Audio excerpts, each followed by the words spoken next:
Oh, okay, welcome to the Chair Force podcast with Gilly. Caleb. It's really AJ.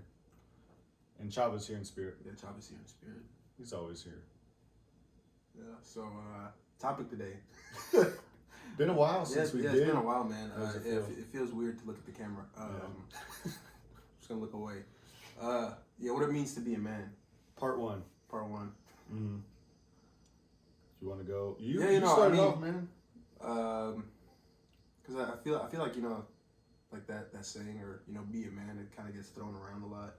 Like I remember like being a kid. Mm-hmm. Like like when you get in trouble or something like that, or Man up. man up. Yeah. And That's a big one.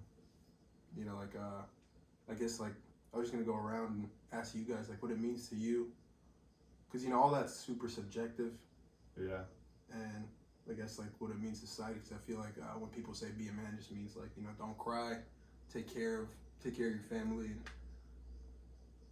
I like what you said. Eat steaks, provide for your family. Yeah, eat steaks, provide for your family, and drive a truck. Other than that, what does it mean to you guys? Hunter-gatherer. Yeah. Yeah, it's changed over the generations. I feel like like it was that. Yeah. It was like fucking go get the food, go provide for your family, and now it's kind of just all subjective because it's like who do you have to be for? A man has to be able to evolutionize or just kind of like what is it when you grow into something else? You know what I'm saying? You like flourish. You evolve. You evolve. You have to evolve into whatever your family needs. Like if you're Yeah. if the wife is making, this is a traditional role, husband, wife, and kids. Like if your wife's making the money, you'll be canceled for being sexist. I know for real. Like as the traditional roles, like if the wife's getting the money, then it's like, oh well, all right, the dad's gonna go home, make the food, do this. Like I feel like we evolve into whatever the family needs from us. I think we all evolve. I don't know. That's very bad. No, you're good. No, you're good. I guess it does kind of change over time. But Caleb, what do you? I guess when people say be a man, what does it mean to you? I think it probably bottles down to, ultimately still providing. Yeah. Mm-hmm. You just have to know your role and where to provide, but at the same time, accountability. Mm-hmm. I say accountability because as a man, your role is to be accountable for your family. You have to raise them, like raise your children to a good perspective of whatever you want them to be, of course. But even though if you may have like what Andy said or AJ said Mm-hmm. in that role, you still have to protect and provide, at the end of the day. I just think it's really just those two things, honestly. The two P's: protect and provide. Protect, provide, and accountability. Oh no, yeah. That's a really good answer. From there, man, we start part Yeah, one. that was it. Yeah. No, I don't know. I think as far as being a man, like, we don't get allowed to have our feelings, a lot of the times, and like. Oh, like being vulnerable? You can't be vulnerable as a man? You can't show, that you're like doing bad, like, like you can't show those emotions, especially to your family, because if they're depending on you to be the one that's, protecting them. Oh, like to be like the rock or the emotional rock. Mm-hmm. And it's like, all right, well, that's why a lot of the, men are just like super just fucking stoic and like, yeah, like, because I feel like they have so much in them that they can't let out. So it's just like, I'd rather just be here and they go, like, like, Yeah. Like that's about it. What about you? How do you feel? Is it really that steak eating, Yeah, truck absolutely. driving? Yeah. No, I mean, yeah, I guess like what Caleb said, No, don't Yeah, don't take his No, now. I'm sorry. Just gonna right on your tailcoats, dude. Yeah, like protecting and providing. And like, I thought of it and the first. guy, yeah, I thought of it. He said it first. No, yeah, I mean, I guess I don't really know what it means. I mean, I could copyright what like the media says. It's, just eat steaks. It evolves. Yeah. You know. Yeah, man. Yeah, I don't know, to be honest. How do you feel like do you feel like you're a man today? Yeah. Okay. Yeah. So let's unpack that a little bit. Yeah. What do? You're a husband. I'm a husband. Yeah. So you're a protector, Yeah. provider. Yeah, I work, go to school. Yeah, and you're trying to become the best man for your wife. Yeah. Yeah. Yeah. Yeah. Yeah. I guess I don't have much to say about this. I know. I guess like to me, it's like not really. I guess like how to be a man, but there's like certain things that maybe I was taught when I was younger. Where it's like, okay, that's not a manly thing to do. What's and that? Yeah, and I feel like what you're saying, like you can't really share that much. You can't talk about your feelings. Mm-hmm. Don't be too vulnerable. Yeah. Yeah. So.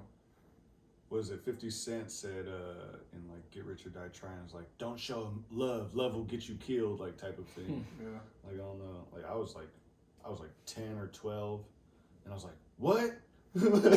I'm gonna live by that. Yeah. Do you think you can display your emotions as far as being affectionate to other people? That's a big one. I feel like I am doing better. Like, yeah, I feel like as a married man, I feel like I try my best, sure. So, Kayla, what you think about like telling your bros like, "Oh, I love you," without saying "bro"? I tell them that every day. Do you? I do. I honestly do. Every time I actually just was on the phone with one of our friends. Just to sum it up real quick. Mm-hmm. Football player. Unfortunately, he just tore his ACL about 2 weeks ago or a week and a half ago. That's terrible. But yeah, just got off the phone with him. I tell him I love him. All my homeboys.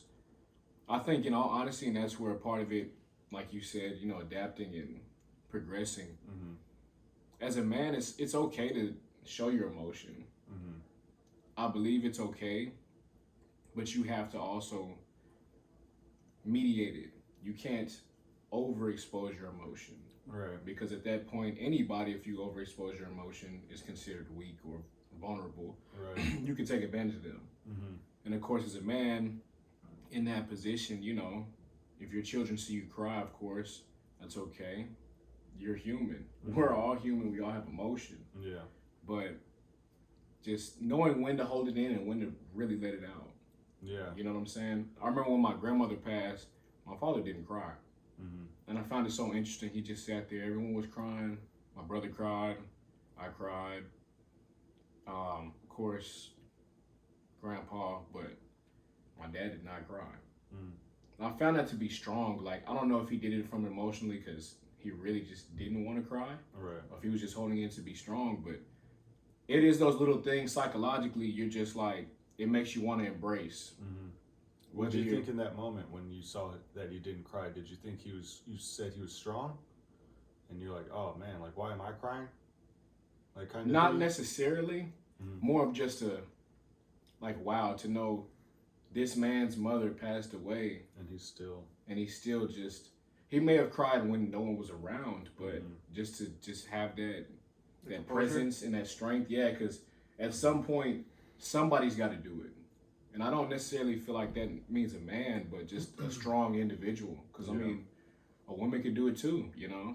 But I just found that very interesting when I saw that. Yeah. But those little things, it's a psychological thing that it holds on to you. Like, Mm-hmm. will I do that when my mother passes? You know what I'm saying? Like, just that strongness. Because somebody's got to hold up the relations. You know what I'm saying? Somebody's got to hold up that. To be the man. Yeah. But I think I had that like encounter that like with my when my grandfather passed, like I seen, like I don't have a lot of male cousins like older or younger, but like, when he passed, like I seen these older male cousins and they were crying and I'm like, what the fuck y'all crying for, bro? Like, don't be no fucking yeah, don't be no. That's what girls are doing. We're supposed to be the man for our, like, I was just like, what the fuck's wrong with you? And I was like 18, 17, probably 18. And I was just like, bro, what the hell, But at that time, I couldn't really get my emotions out. I didn't know how to, it was like, I had that in me to be like, don't fucking cry. But also like, I was still having those emotions. I'm like, I was like ready to fight. Like, bro, like what the fuck is wrong with y'all? Y'all be Yeah. man up, like you know, Yeah. y'all like 36 older than me, like y'all can't. But you know, now I'm like, Do you cry later? oh, dude, I fucking go through so much emotional Yeah. bullshit because I kept so much in. Yeah, I'm and on that bottling up. Yeah, I'm on so many roller coasters. I'll be like, why the fuck am I crying about that girl that denied me in 8th grade? You know, just. That's why I think therapy and mental health is like so important for every man, every woman, every person in the world. No dogs. Yeah, You know? dogs get therapy. No, but like it's very important because you need to let those things out. You need to be able to have a place where you can be vulnerable, no matter where it is, whether it's in a mental health place, but somebody that also is a professional, because you could talk to your friends, your girl, your man, whatever, but if they're just like, yeah, like they're just listening, they're not helping you get through it. I don't think that that's always the best case scenario.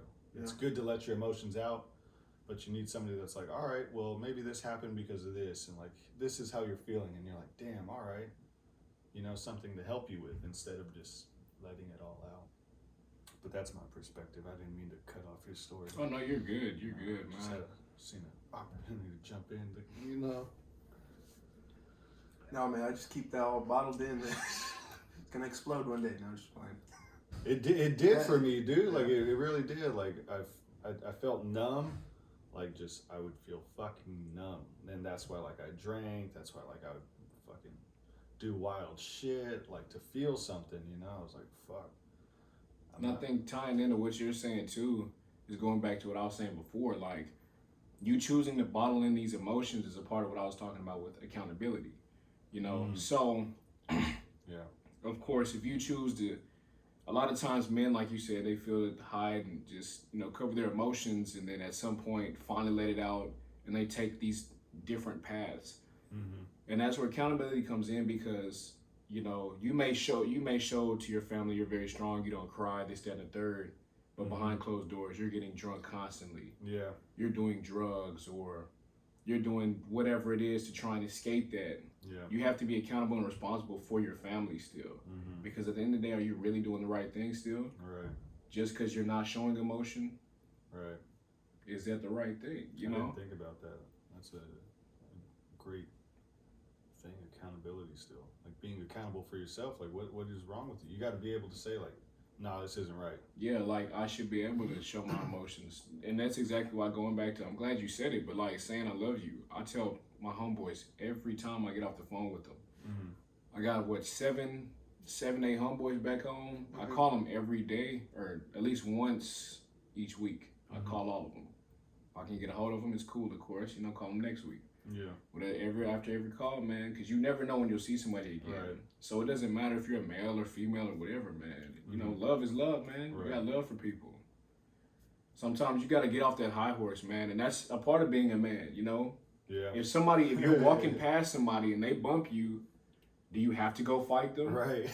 Or can you just rub your shirt off and keep moving? You know what I'm saying? Mm-hmm. So it's okay, man. It's all right. Yeah. I personally think it's okay. You tell your friends you love them? Huh? I don't. No, I don't. Do you love your friends? Yeah, no, I love my friends. Yeah. Yeah, it's tough.